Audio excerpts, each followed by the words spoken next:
Welcome you all in engineer Sahil का ज्ञान। आज मैं बताने वाला हूँ रिग्रेशन के अंदर आपने पढ़ा होगा। Regression it means that no labels define in supervise machine learning. आपने पढ़ा था सुपरवाइज मशीन लर्निंग, जिसमें आया था एक टाइप कौन सा था, रिग्रेशन। तो रिग्रेशन में क्या बताया गया कि जिसका लेवल डिफाइन नहीं होता। तो इसके अंदर दो चीज होती है, एक होता है डिपेंडेंट वेरिएबल, दूसरा second one is independent variable. Independent variable यानी फीचर्स, डिपेंडेंट वेरिएबल यानी टारगेट, या अपन बोल सकते हैं रेस्पॉन्स वेरिएबल।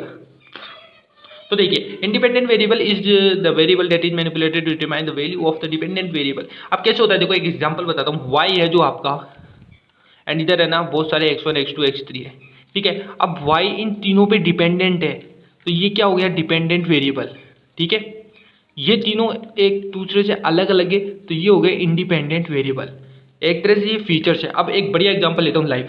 जैसे कि आप एग्जाम देते हो, अपना मिड टर्म का एग्जाम देते हो या अपना फाइनल एग्जाम देते हो, तो फाइनल एग्जाम के मार्क्स कैसे मिलते हैं आपको।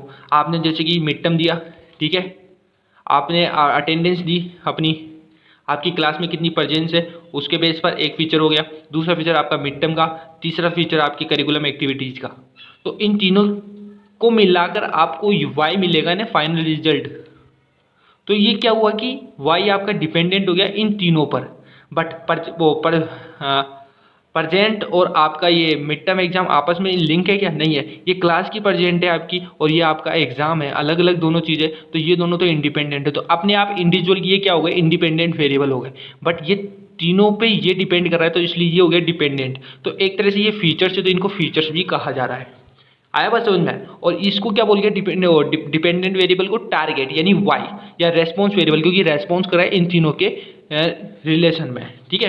तो ये हमारा इंडिपेंडेंट वेरिएबल। आई होप आपको समझ में आया होगा। Thank you so much for watching this video, and next video देखना ना भूलें। Thank you. जय हिंद, जय भारत।